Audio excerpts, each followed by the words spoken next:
saya ingin membahas tentang hal seperti itu agar tidak dicabutnya keberkahan-keberkahan Allah dari rumah-rumah kita. Artinya gini, kenapa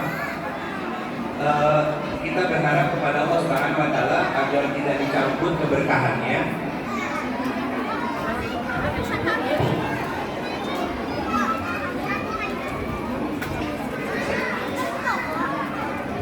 Apa arti berkah? Arti berkah apa? Apa arti berkah? Loh, kok malah senyum? Ditanya kok senyum? Ditanya itu jawab. Apa arti berkah? Berkah adalah titik. Apa? Karunia Tuhan, karunia dari Allah Subhanahu wa Ta'ala. Gampangnya begini Pak, berkah itu artinya ziyadatul khair, atau berkah artinya adalah bertambahnya kebaikan. Bertambah kebaikan. Artinya begini, mohon maaf ya. Dulu kita single, hidupnya kan miskin. Betul nggak Pak? Mohon maaf ya, saya harus ngomong seperti ini. Nah kalau sebelum nikah kita miskin, kemudian ternyata begitu sudah menikah Allah perbaiki kehidupan kita.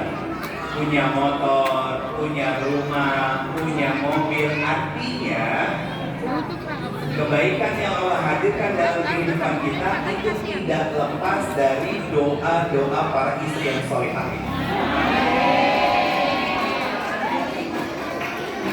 Pertanyaan saya sederhana, sudah sejauh apa dan sebesar apa kita berterima kasih kepada mereka-mereka yang selalu mendoakan kebaikan untuk kita?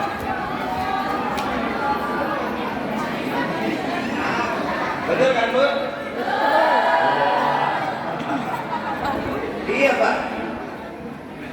Kalau kecuali maaf, kalau kita lahir besar sampai sebelum nikah kita sudah kaya, maka itu jeripaya orang tua kita.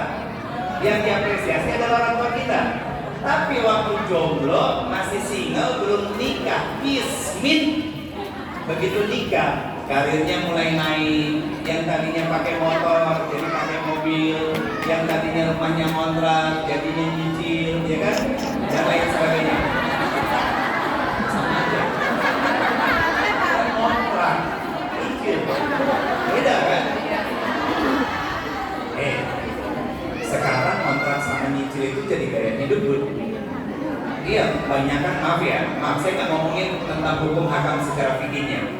Banyak orang mikir daripada saya kontrak setahun bayar 20 juta, mendingan saya nyicil 3-4 juta setiap bulan, tapi itu rumah saya sendiri. Betul kan? Banyaknya begitu kan? Nah, makanya saya bilang tadi, yang tadinya kontrak jadi nyicil. Bedanya apa? Dulu beban pikirannya hanya setahun sekali, sekarang beban pikirannya setiap bulan. Benar kan? Gajian baru turun tadi malam udah kepikiran untuk bulan depan. Kan itu yang sering terjadi kan? Nah pertanyaan saya sederhana. Maaf ya Pak ya Bu, hidupnya berkah nggak? Orang yang hidupnya berkah itu tenang. Orang yang hidupnya berkah tenang.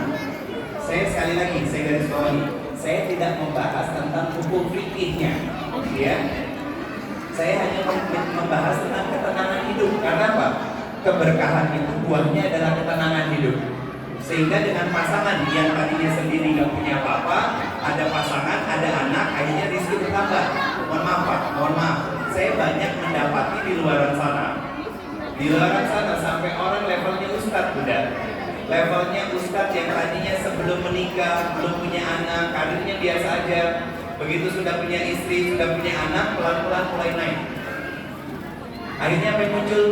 Kesombongan.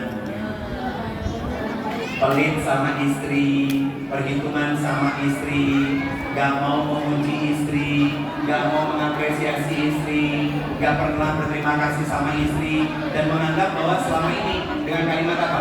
Kamu gak akan pernah bisa hidup kalau aku gak berikan nafkah sama kamu. Banyak Pak yang begitu Pak. Padahal mohon maaf nih ya, mohon maaf.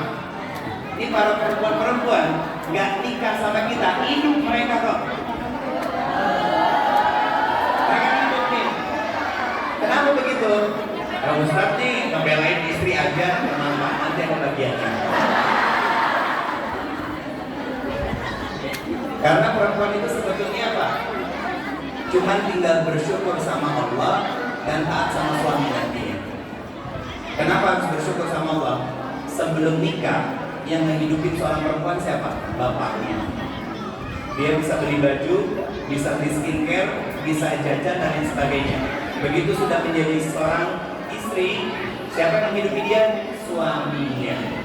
Maka sebetulnya seorang perempuan itu secara sunatullahnya hidupnya gak ada yang susah tuh. Hidupnya enak terus. Tapi kadang perempuan itu sendiri yang bikin mereka hidupnya susah sendiri, Pak. Yang paling gampang, ini gampangnya nih Pak ya. Perempuan itu kalau nanya bukan cari solusi, tapi cari masalah. Coba, kayaknya bapak-bapaknya kalau maju ke depan dikit enak nih. Pak maju Pak, saya biar enak ngobrolnya kejauhan. Kan kalau ibu-ibunya udah menemui, izin Pak, maju ke depan. Ayo bareng-bareng. Bareng-bareng biar kita ngeriung. Nah, yang nyender-nyender jangan dimanula kan? Aman kan tulang punggungnya? Ayo Pak. Nah, contoh paling real dari seorang istri yang ketika dia nanya bukan cari solusi tapi cari masalah. Apa? Pagi, ini weekend besok hari Ahad ya. Pagi diajak main, siang dijajanin, ya kan? Malam pulang ke rumah, mau tidur masih nanya, Papa sayang sama Mama. Gak dijawab serba salah kan Mbak? Dijawab, kenapa sih Mama lebay? Ngambek dia. Ya kan? Terus kalau dijawab dia kok iya Papa sayang sama Mama. Kok jawabnya terpaksa gitu? Gak boleh dong. Harus dari hati. Salah juga kan Mbak? Itu perempuan. Kenapa? Karena kita menghadapi manusia setengah akal yang namanya perempuan. Betul kan? Susah kan buat pikir? Susah, itu perempuan. Nah, biar bertambah keberkahannya, maka kita satu sama lain saling ngerti bahwa perempuan itu akan selalu merasa benar dengan perasaannya, dan laki-laki akan selalu merasa benar dengan logikanya. Sehingga kalau seorang perempuan salah, gak usah dinasihatin Pak. Kenapa? Percuma. Kenapa begitu? Perempuan itu kalau diingetin, mendengarnya bukan pakai telinga, pakai perasaannya. Gak akan nyambung. Perilaku yang paling gampang untuk menghadapi istri yang sering melakukan kesalahan, dan sebetulnya perempuan itu jarang melakukan kesalahan besar Pak. Dulu semangat begitu. Perempuan itu gak pernah melakukan kesalahan yang besar. Yang dilakukan sama seorang istri itu kesalahan receh, kesalahan yang remeh, tapi sering dilakukan berulang-ulang.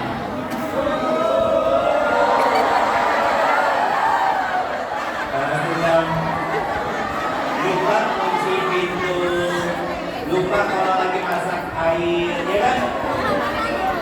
Kemudian apalagi cuci baju sampai lupa untuk dijemurin, tahu-tahu begitu dikeluarin dari mesin cuci udah bau apa? Itu perempuan. Beda halnya sama laki-laki. Kalau laki-laki sekalinya bikin dosa, bikin hati seorang istri itu terpatah-patah. Selingkuh, ya kan?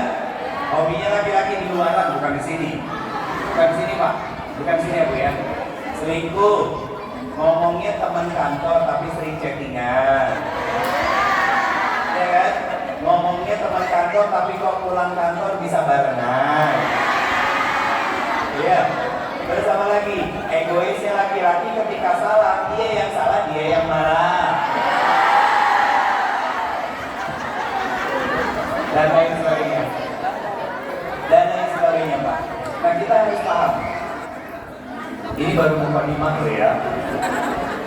Ini baru mukadimah. Kenapa? Untuk menyesuaikan suasananya dulu. Karena saya baru